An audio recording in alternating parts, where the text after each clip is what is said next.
بسم اللہ الرحمن الرحیم السلام علیکم ورحمۃ اللہ۔ اسٹیبلشمنٹ موجودہ گورنمنٹ کو اور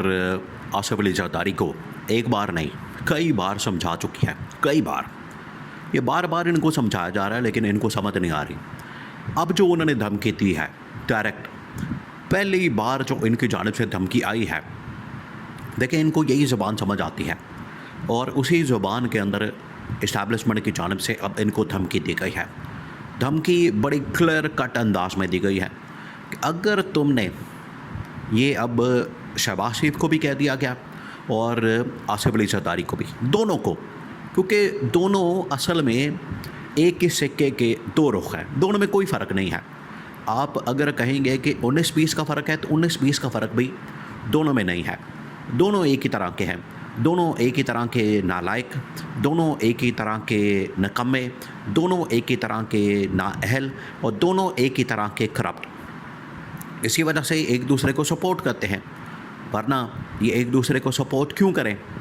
ایک تو ان کے پاس وجہ ہے کہ عمران خان کی مخالفت میں، عمران خان کی نفرت میں یہ لوگ اکٹھے ہوتے ہیں۔ دوسرا جو ان کا بہت بڑا کامن پوائنٹ ایجنڈا ہے وہ یہ کہ ہم مل کر لوٹ مار کریں۔ ایک تو ان کی نالائکی، نااہلی وہ اپنی جگہ موجود ہے لیکن اپنی لوٹ مار جاری رکھیں، تو یہ ان کا کامن ایجنڈا ہے۔ اسی وجہ سے دونوں کو پیغام دیا گیا اور بڑے کلیئر کٹ انداز میں کہ اگر تم لوگوں نے ہماری بات کو نہ مانا، اگر تم لوگوں نے ہماری وہ تمام کی تمام ڈیمانڈز، وہ تمام کے تمام مطالبات جو کہ اسٹیبلشمنٹ کئی مرتبہ ان کے سامنے رکھ چکی ہے، اگر وہ تم نے مطالبات کو پورا نہ کیا تو اس کے بعد پھر ملک کے اندر مارشل لاء لگا دیا جائے گا۔ ہمارے پاس پھر دیکھیں اسٹیبلشمنٹ کے پاس پھر کیا آپشن بچتی ہے؟ اسٹیبلشمنٹ کے پاس پھر یہی آپشن بچتا ہے آلریڈی۔ دیکھیں آپ ذرا امیجن کریں کہ اسٹیبلشمنٹ کو ان لوگوں نے کتنا زیادہ زج کر دیا، اسٹیبلشمنٹ کو ان لوگوں نے کتنا زیادہ یہ بالکل ہی پاگل پن کا شکار بنا دیا ہے، اور اسٹیبلشمنٹ اس حد تک جانے کے لیے مجبور ہو گئی ہے اور اسٹیبلشمنٹ اس قسم کا بیان دینے پر مجبور ہو گئی ہے کہ وہ ان کو اب کلیئر کٹ انداز میں پیغام پہنچائے کہ اگر تم لوگوں نے یہ ڈیمانڈز کو پورا نہ کیا، یہ مطالبات پورے نہ کیے تو ملک کے اندر ایمرجنسی، ملک کے اندر مارشل لاء۔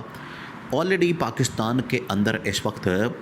ہائبرڈ نظام ہے۔ یہ جتنے بھی لوگ آپ کو آگے پیچھے دائیں بائیں نظر آتے ہیں حکومت میں بیٹھے ہوئے، یہ تمام کے تمام ہائبرڈ نظام کے اوپر بیٹھے ہیں۔ ہائبرڈ نظام یہ ہے کہ ان کو آلریڈی یہ اصل میں پپٹس ہیں۔ یہ ہائبرڈ نظام کا جو سب سے بڑا خاصہ ہوتا ہے، ہائبرڈ نظام کی جو سب سے بڑی کوالٹی ہوتی ہے، ہائبرڈ نظام کی جو سب سے بڑی چیز ہوتی ہے وہ یہ کہ آلریڈی یہ ہائبرڈ نظام میں کٹ پتلیاں بن کے آپریٹ ہوتے ہیں۔ تو یہ کٹ پتلیاں ڈمی صرف اس مقصد کے لیے کہ آپ نے صبح اٹھنا ہے، آپ کے پاس ڈاکیومنٹس آئیں گے،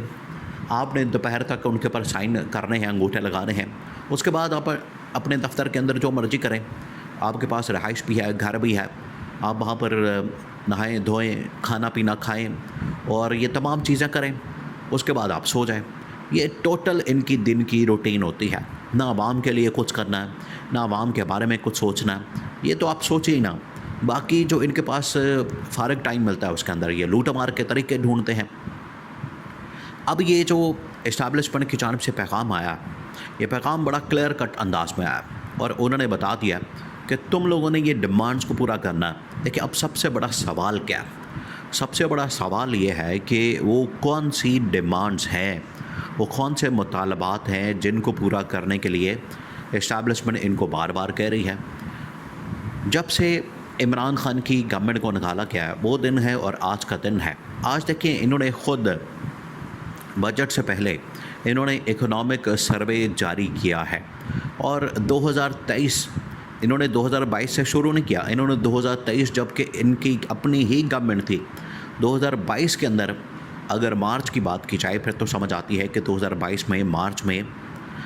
یہ گورنمنٹ کو نکال دیا گیا عمران خان کی۔ اس وقت تو پاکستان کے تمام جو انڈیکیٹرز تھے بڑے زبردست تھے، بڑے پازیٹیو تھے اور اوپر جا رہے تھے، مہنگائی بھی کنٹرول تھی، بے روزگاری بھی کنٹرول تھی، اور ان کے بقول آپ ذرا سوچیں یہ شور مچا رہے تھے کہ پاکستان ڈیفالٹ کر گیا، جبکہ اس وقت پاکستان کے اندر پیٹرول کی قیمت 100 روپے تھی اور ڈالر کی قیمت 100 روپے تھی،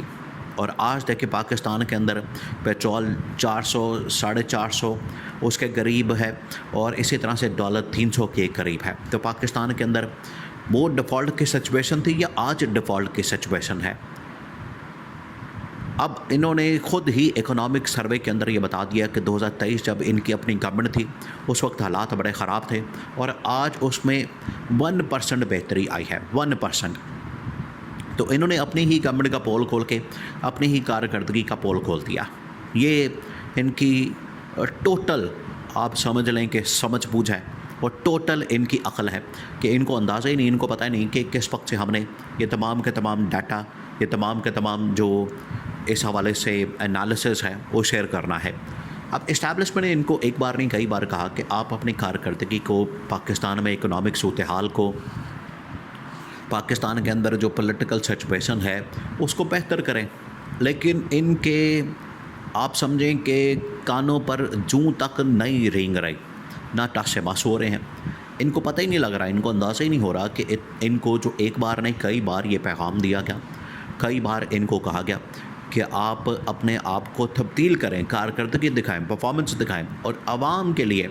اسٹیبلشمنٹ کو اگر سب سے زیادہ فکر ہوتی ہے، دیکھیں پچھلے 2-3 سال سے 4 سال سے انٹرنیشنل لیول کے اوپر بھی اور پاکستان کے اندر بھی تمام کے تمام لیول کے اوپر اگر کسی نے کام کیا ہے، وہ چاہے پاکستان کے اندر صورتحال کے حوالے سے ہو، اکنامک کنڈیشن کے حوالے سے ہو، پولیٹیکل اور ڈپلومیٹک معاملات ہوں، تمام کے تمام معاملات کے اوپر اسٹیبلشمنٹ نے کام کیا۔ انہوں نے کون سا کام کیا؟ انہوں نے کون سا تیر مارا؟ انہوں نے کون سی کارکردگی دکھائی ہے؟ کوئی ایک کام یہ بتا دیں جو ان لوگوں نے کیا ہو جس کی وجہ سے پاکستان کے اندر کوئی بہتری یا عوام کے مسائل حل کیے ہوں۔ ایک بھی کام ایسا نہیں ہے۔ اس کی وجہ سے اسٹیبلشمنٹ نے ان کو کیٹیگوریکلی یہ پیغام بھیجا ہے کہ آپ کو یہ لاسٹ وارننگ، اور وارننگ بھی اب اس بار مارشل لاء کی شکل میں دی جا رہی ہے، اور مارشل لاء کا مطلب یہ ہوتا ہے کہ پھر پورا کا پورا نظام ہی لپیٹ دیا جائے، اس میں صدر کو بھی فارغ کر دیا جائے، اس میں وزیر اعظم کو بھی فارغ کر دیا جائے، گورنمنٹ کو بھی فارغ کر دیا جائے، کابینہ کو بھی فارغ کر دیا جائے، پھر وہ خود آ کے سنبھال لیں گے، پھر وہ خود ذمہ داری لیں گے، کیونکہ ابھی بھی ہائیبرڈ نظام کی وجہ سے تقریباً 80 to 90% ذمہ داری اسٹیبلشمنٹ کے اوپر پڑ جاتی ہے۔ تو اسٹیبلشمنٹ کہتی ہے کیوں نہ پھر ہم خود آ کے یہ سارا کام سنبھالیں، ہم کم از کم کچھ بہتری تو لا سکتے ہیں، ان کی نسبت تو ہم بہتر کام کر سکتے ہیں۔ یہ اصل میں اس کے پیچھے سوچ ہے۔ اس کی وجہ سے ان کو یہ پیغام بھیجا گیا کہ اگر تم لوگوں نے اب یہ تمام کی تمام وہ ڈیمانڈز، وہ مطالبات جو کہ اسٹیبلشمنٹ کر رہی ہے پاکستان کے حوالے سے، اگر وہ پورے نہ کیا تو پھر آپ تیار ہو جائیں، ملک کے اندر پھر عملی طور پر پریکٹیکلی مارشل لاء کا نافذ ہونا یہ پھر ہوگا۔